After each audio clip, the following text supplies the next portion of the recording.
Siklus alami, teknologi, dan kehidupan.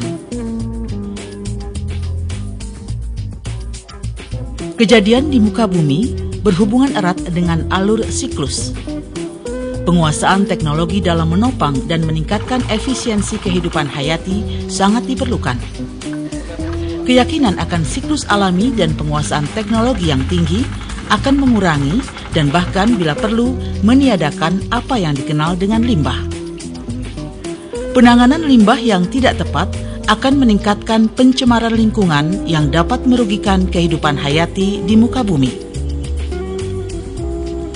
Perpaduan dalam memanfaatkan teknologi yang berkembang saat ini di bidang pertanian, peternakan, dan perikanan, serta dikombinasikan dengan teknologi di bidang mikroorganisme atau jasa trenik, akan menjadikan suatu teknologi gabungan yang bertujuan memenuhi kebutuhan hidup manusia dengan nirlimbah.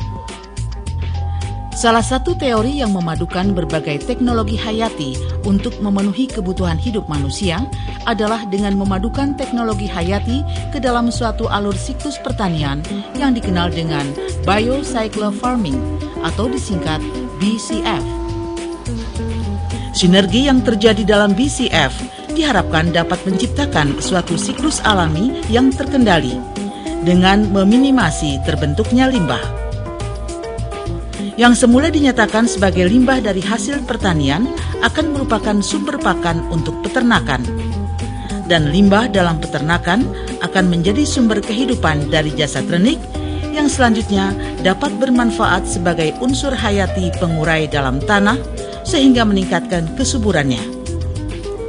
Selain itu, sumber gas dari limbah ternak dapat dijadikan sebagai sumber panas atau energi yang dapat memenuhi kebutuhan hidup. Pusat Pengembangan Ilmu Pengetahuan dan Teknologi Puspitek Serpong yang dimotori oleh Kementerian Riset dan Teknologi dengan melibatkan lembaga litbang seperti Batan, BPPT, dan LIPI mencoba memanfaatkan lahan di kawasan ini untuk menerapkan teknologi biocycle farming dengan menanam tanaman seperti padi, kedelai, jagung, sorghum, ternak sapi, dan ikan dalam program insentif riset strategis. Badan Tenaga Nuklir Nasional Batan telah mengembangkan teknik pemuliaan tanaman dengan teknik mutasi menggunakan iradiasi sinar gamma. Dalam program ini, varietas padi unggul Batan ditanam di lahan sawah seluas 6,6 hektar di kawasan Puspitek, yaitu Mira 1, Bestari, Pandan Putri, dan Inpari Sidenuk. Sedangkan varietas Ciherang ditanam sebagai kontrol. Kelebihan varietas padi unggul Batan antara lain rasa nasi pulen, berumur genjah, produksi tinggi. Untuk varietas Mira 1 memiliki potensi hasil 9,20 ton per hektar, Bestari 9,42 ton per hektar, Pandan Putri 8 ton per hektar, dan Inpari Sidenuk 9,10 ton per hektar. Selain itu, varietas padi milik Batan tahan terhadap hama dan penyakit utama padi. Program diawali dengan pembersihan lahan dari sisa tanaman terdahulu, kemudian diolah kembali dengan perlakuan terhadap lahan semi rawa yang memiliki keasaman yang tinggi, agar layak untuk pertumbuhan padi sawah yang optimal.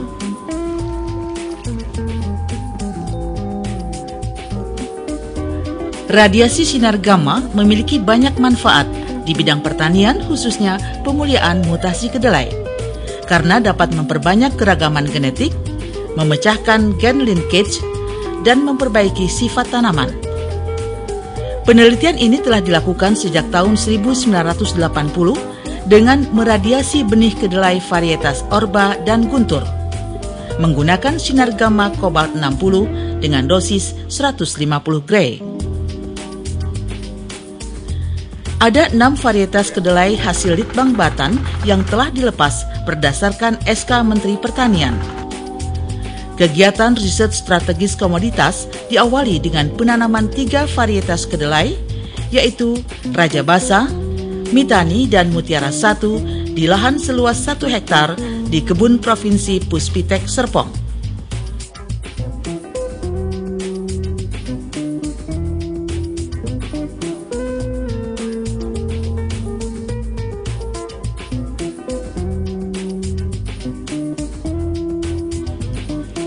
Varietas Raja Basa yang dilepas tahun 2004 memiliki potensi hasil 3,9 ton per hektar biji besar. Varietas Mitani dilepas tahun 2008 memiliki potensi hasil 3,2 ton per hektar. Varietas ini memiliki kadar protein yang tinggi. Varietas Mutiara 1 dilepas tahun 2010. Produktivitasnya memiliki potensi sampai 4,1 ton per hektar biji besar. Keunggulannya tahan terhadap penyakit karat daun dan penyakit bercak hawar daun. Tahan terhadap penggerek pucuk. Sesuai untuk tahu dengan rendemen tinggi 373,3%, untuk tempe rendemen 193,3%. Untuk menjamin ketahanan pangan, Indonesia memerlukan sumber pangan lain selain beras.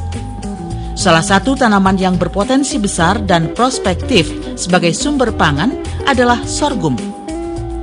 Pengembangan sorghum sejalan dengan upaya peningkatan produktivitas lahan kering di Indonesia.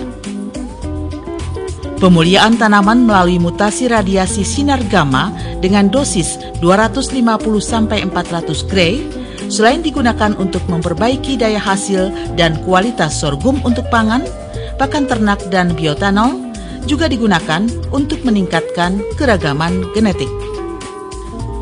Galur Harapan ZH30 memiliki hasil potensi setinggi yaitu 5,03 ton per hektar dengan rata produktivitas 4,71 ton per hektar, telah direkomendasi untuk dilepas sebagai varietas sorghum unggul baru dengan nama Pahat atau pangan sehat.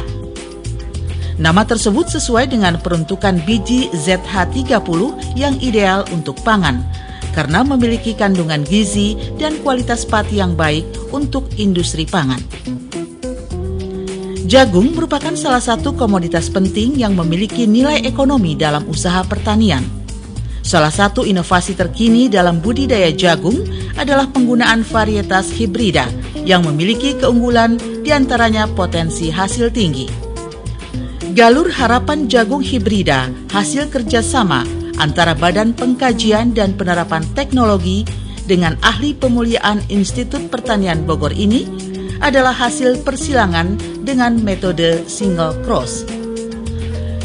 Manfaatnya bagi petani adalah produksi per hektarnya di atas 8 ton jagung pipil kering tahan terhadap penyakit bulai atau Peronospora maydis. Kadar proteinnya tinggi. Khusus BI4 memiliki kadar pati dan amilosa yang tinggi. Sedangkan untuk BI3, daunnya masih hijau saat buah sudah masak, cocok untuk pakan ternak. Sektor peternakan dan perikanan sangat erat kaitannya dengan ketahanan pangan, karena sektor ini mampu menyediakan kebutuhan protein hewani. Produk peternakan dan perikanan seperti daging, telur, ikan, dan susu memiliki kandungan nutrisi dengan komposisi asam amino esensial yang penting dibutuhkan untuk menciptakan masyarakat yang cerdas dan sehat, sehingga dapat meningkatkan indeks pembangunan manusia IPM di Indonesia. Teknologi anaerobic composting dikembangkan untuk mengolah sampah padat organik menjadi biogas, kompos, dan pupuk cair. Teknologi ini menjadi alternatif dari proses composting konvensional yang hanya menghasilkan kompos.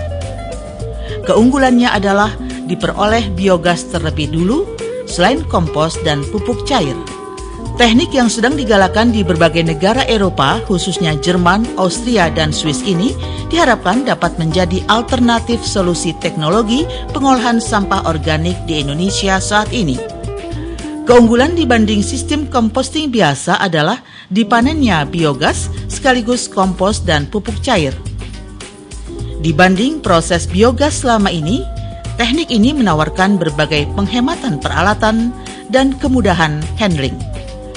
Kemampuan SDM Indonesia di bidang pengembangan dan pemanfaatan nuklir tak perlu diragukan lagi.